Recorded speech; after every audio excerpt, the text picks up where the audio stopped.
Hello, everyone. Welcome to this session of Talking Tech, Women and Girls in ICT. My name is Robin, and I work at the International Telecommunication Union. Talking Tech is a series celebrating girls and women in tech being recorded around the world between Girls in ICT Day 2020 and 2021. It's an international day marked on the fourth Thursday of each April, with the objectives to help to create a global environment that empowers and encourages girls and young women to consider studies and careers in the growing field of information and communication technologies. The Talking Tech series is brought to you by the ITU, UNICC, and the Office of the UN Secretary General's Envoy on Youth, and is in support of Equals, the global partnership for gender equality in the digital age.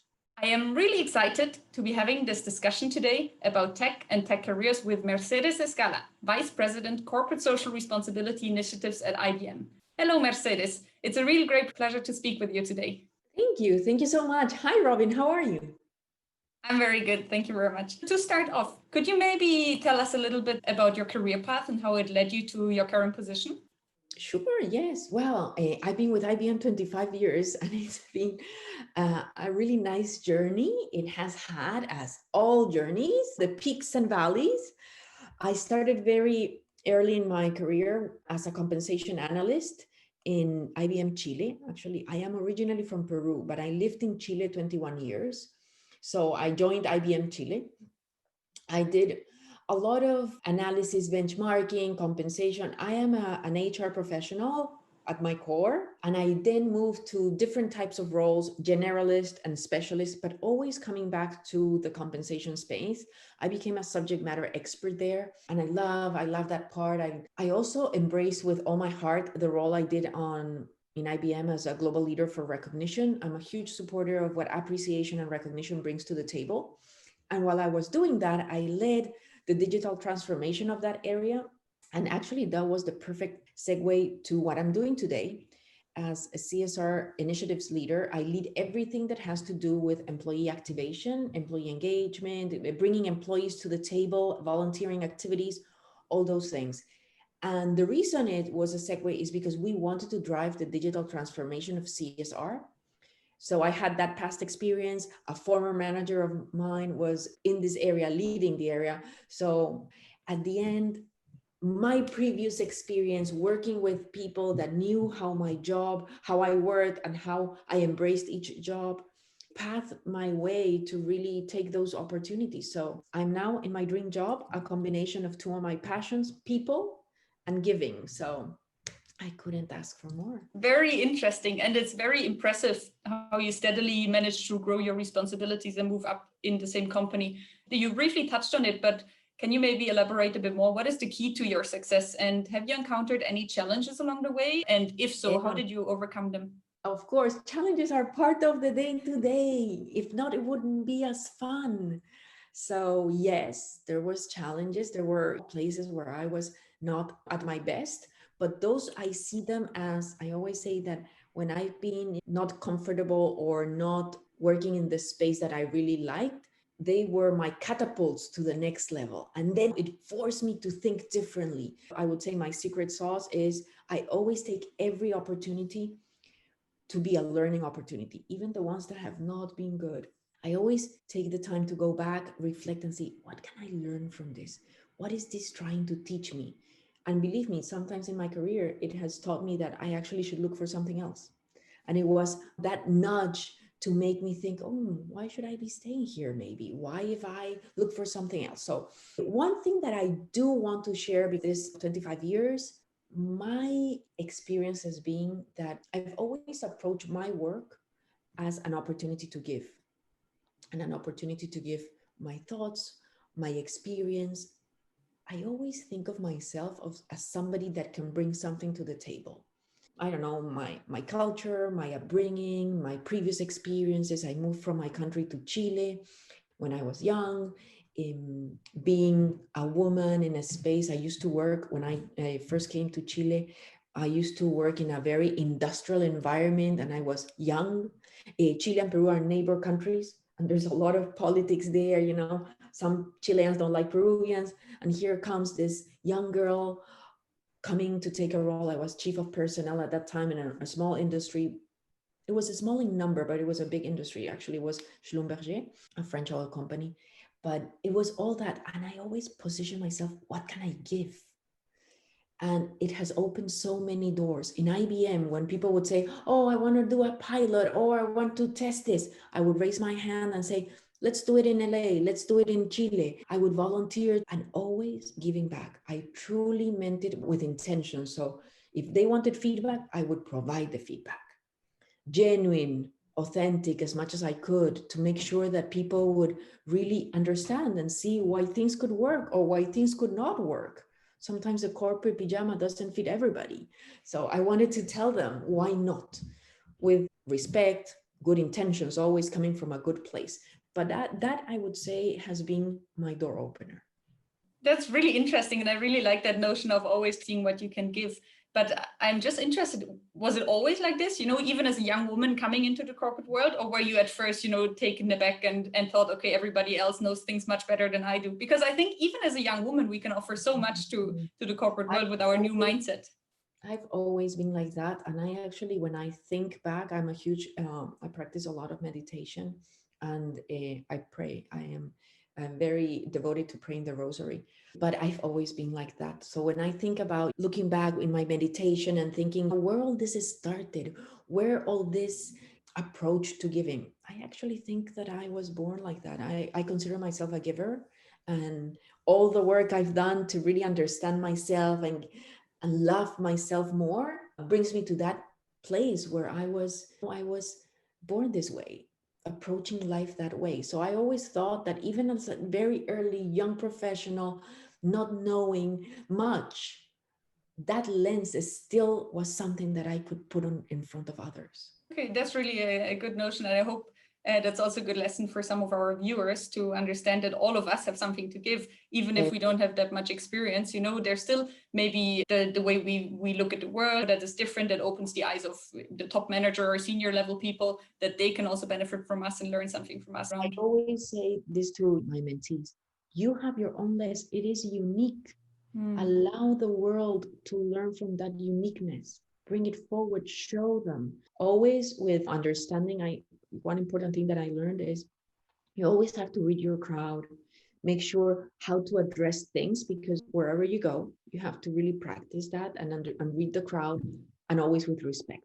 Well, your current job as in corporate social responsibility fits quite well in this notion of giving as well, I feel. I mean, although it's quite different still to philanthropy, but there's still a lot of giving back as a company and CSR. Can you say a little bit something about your daily tasks and responsibilities in your current position? Well, we drive technology for good, using technology to drive social impact, which means partnering with private, public institutions to really drive that social impact. What can we do to help you with technology to advance your mission?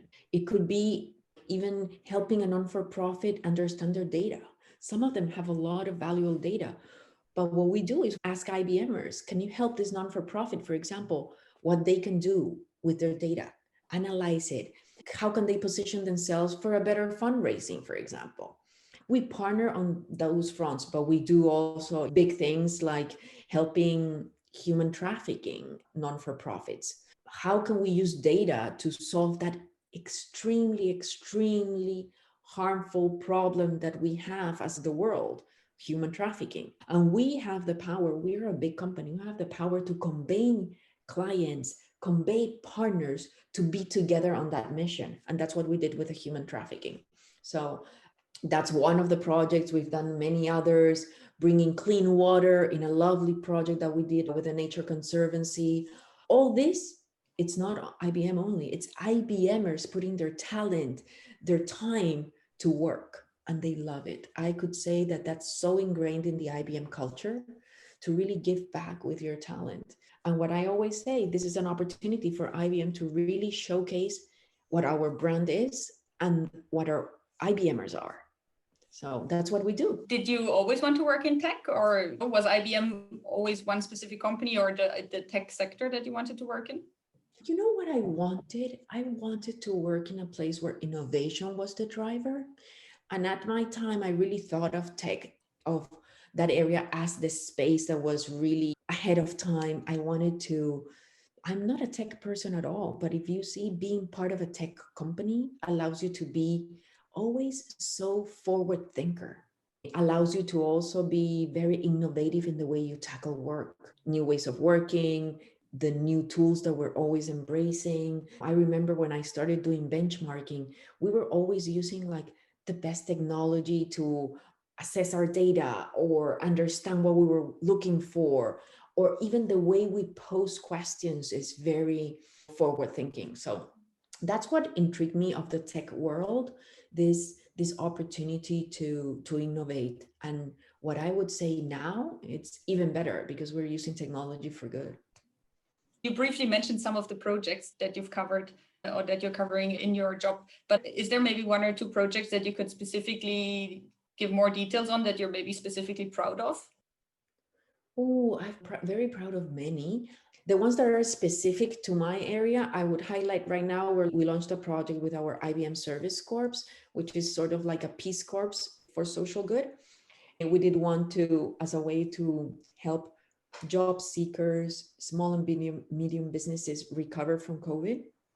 So putting in front of them, how can we help them rethink? When people say, oh, this is an opportunity for companies to reinvent themselves, some people don't know where to start. And we're very lucky in IBM that we have great project managers, great consultants, great business people that can help those job seekers, small, medium businesses to really come back strong. So I've been delighted to be working on that, partnering with great institutions, industry partners, non-for-profits, putting information in front of people, because people say, oh, you want to look for a job, but what is the job? What's the hot skill in the place I live? Who can help you put that in front of you? And IBM can. So that has been a project that has been very meaningful for me. Outside of my scope, it's not under my initiatives, but I'm very proud of the work that we do with the PTech. PTech.org is our site where you will find everything around what we're doing with private public education to allow young professionals to embrace the labor force earlier without a university degree. It's a fantastic initiative. We are across the world now with a lot of schools. It's private public, it's strong, super strong. It's a fantastic way to get an associate's degree and start in the workforce. So I invite you to check that out, ptech.org, and also everything that I do. And if you want to learn more of what we do on our corporate initiatives, you can find that on ibm.org. Those two .orgs are a helpful way to find out what we do with a little more depth. Interesting. Given that you don't have a tech background per se, what is your advice for young women if they would like to move into either the corporate social responsibility field, working with tech for social good? Do you think it's really important to have a formal tech background, or did you rather think your position was either a benefit or maybe a disadvantage to what you could have achieved? No, I wouldn't think. First of all, you don't have to be a tech person to join IBM. There's many roles that are not tech. What I would say is any place you work, you have to embrace the company you're in. So yes, I'm not a tech person, but yes, I do love what we can do with technology. I'm passionate about putting things out there for governments to be in a safer space when we talk about cybersecurity. All the things we do with education, with farmers to track their food chain, like technology, first of all, today is in every space. So I would say that you don't need to have a tech degree, just be passionate about what technology brings to the table. I would recommend be curious, open to learning. Those things will take you to the right place. All right. I came recently across an article that titled Walking into a Headwind, What It Feels Like for Women Building Science Careers. And I have some experience with corporate social responsibility as well. And very often I feel like people from the CSR department might also face some headwinds related to business as usual practices. Is there any tips you can give people what you would do if you encounter headwinds? If, let's say, your manager says, oh, I don't care about CSR, I don't only think money is important. I'm just not that it's the case. Well, again, what you can learn from that. First of all, I always think that it's of a lot of value when somebody comes to you with a very strong position to provide the different angle. document yourself, look for that different angle. What is it? How can you put in front of that person something that will, it might not move that person from that position, but it will allow you to learn why that position is as strong or why not. So I would recommend that. Just don't shut down when you see somebody just putting your work or your energy to the side. Take it as an opportunity to see, how can I tackle this differently? Don't oppose, just tackle things differently and show that other angle. Very interesting. Well, Robin, I've been talking so much. Let me ask you something. Tell me a little bit more about what you do. Have you been exposed to CSR at any time in your life? Tell me a little bit about that. All right, my situation is actually quite similar to yours. I also don't have a tech background. My background is in business with a focus on sustainability and CSR, which is why it's so interesting to talk to you today. However, now in ITU, I work in events management and internal sustainability, which is also super interesting. And for me, it was always important to have a job where I can contribute to social good. And I feel like that's what interests me in the tech world as well, because ICTs can help to accelerate progress towards every one of the UN Sustainable Development Goals. And also in ITU, we do a lot of work to achieve the Sustainable Development Goals. So I think that's, you mentioned that previously as well, tech is everywhere nowadays. And really there's e-health, e-agriculture, even for tracking marine plastic, tech can be really useful.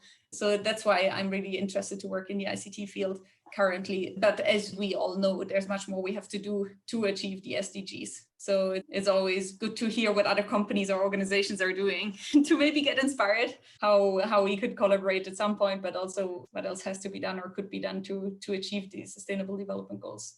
There's always opportunity to be inspired. You just have to be present and be intentional of what you want to learn from. Definitely. Yeah, it's really interesting to hear what private sector is doing. And ITU does have a lot of private sector members. So it's a really interesting field to explore private-public partnerships, I feel. But it's also one of the big parts of the SDGs. All right, I'll cover two more questions, I think. All right, so I was just wondering, because IBM used to, for the past 8 years, have their very first female CEO, Virginia Rometty. Did you notice a difference in the corporate culture since she was there, or was there no difference at all, given that a woman was the top leader of the company? Definitely, it sparked the best out of all of us. I personally remember when she was appointed, it was like this nice bolt of energy, feeling proud to see a woman be a CEO. We could not be like lukewarm water. That was a nice jet of energy. What I can tell you, though, is that appointing her CEO was a testament of something that's so ingrained in our culture. IBM has, for many, many, many years, a strong focus on diversity and inclusion. So all minorities, not only women, but Hispanics, Asian Americans, also the Black community. There's a lot of focus on that. What I would say is that definitely she was a true inspiration. And that comes with just the appointment. But all the policies and practices were in place for that to happen. And, she's paved the way of so many. But I can tell you that I think now that we do not have her, I don't have this sense of, because she's not there, things are going to change towards women. No, not at all. I think it's so ingrained in our culture. What I did like is the outside recognition of having a CEO that was a woman. And I know that she really led the way, because many others are now being appointed CEOs. So it's still very inspiring to see that. But I know that it's very ingrained in our company. So not having a CEO right now that's a woman doesn't mean that we do not have a lot of our leaders at a very senior level. Okay, interesting. Even in ITU, we now have our very first female elected officials in the 150-year history. So, coming. Yeah, times are definitely changing. Yes, definitely. Yes. I think it's still a long way to reach the 50-50, but it's still, it's good. And I think it's really nice that such a big company, and especially tech company, had because unfortunately there's still this, well, that's why we're doing the series, because a lot of people still don't think that women can do the same job as men in the tech field. I agree. Yes. All right. Well, unfortunately, we are already running out of time. Do you maybe have one final career advice or overall advice for girls and women who want to enter the tech world? Well, I would say one thing is, and this is my motto, always remember that you bring the weather to the picnic. Don't allow others to put that weather on you. You bring the weather to the picnic. You have your own lens. I've mentioned it several times during this interview. You're unique. Nobody can see things the way you see. Be authentic.